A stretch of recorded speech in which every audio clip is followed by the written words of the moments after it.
Friends நம்ம இன்னைக்கு என்ன ஸ்பெஷல் பார்க்க போறோம்னா பீர்க்கங்காய் போட்ட முட்டை குழம்பு தான் பார்க்க போறோம். பீர்க்கங்காய் வந்து உடம்புக்கு நல்லது. வாங்க எப்படி செய்யலாம்னு பார்க்கலாம். கடாய் காஞ்சோடனே லைட்டா எண்ணெய் விட்டுக்கிட்டு சோம்பு பூண்டு அரைச்சி வச்சிருந்ததை போட்டுக்கலாம். நெக்ஸ்ட் எடுத்து வச்சிருந்த கருவேப்பிலை, நெக்ஸ்ட் பெரிய வெங்காயம் வெட்டி வச்சிருந்தது, வெங்காயம் நல்லா வதங்கினோடனே பீர்க்கங்காயும் சேர்த்து நல்லா வதக்குங்க. பீர்க்கங்காயும் வெங்காயமும் நல்லா வதங்கிருச்சு. இப்போ நம்ம தக்காளியும் சேர்த்துக்க போகிறோம். எல்லாமே தக்காளியோட நல்லா வதங்கணும். நெக்ஸ்ட்டு மஞ்சள் கொஞ்சம் போட்டு சேர்த்துக்கிறேன். தக்காளி வெங்காயம் பீர்க்கங்காய் இதெல்லாம் நல்லா வதங்கிருச்சு.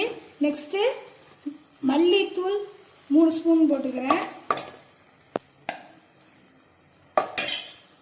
மல்லித்தூள் வந்து 3 ஸ்பூன் போட்டோம்னா மிளகாத்தூள் 4 ஸ்பூன் போடணும்.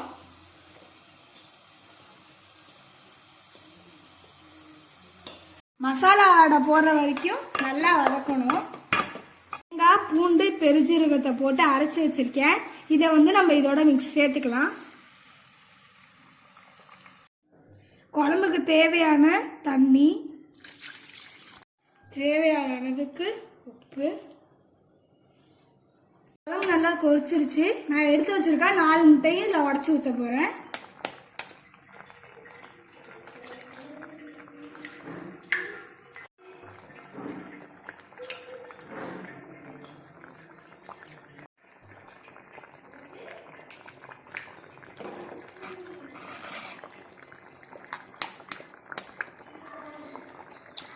முட்டை நல்லா வெந்துருச்சு.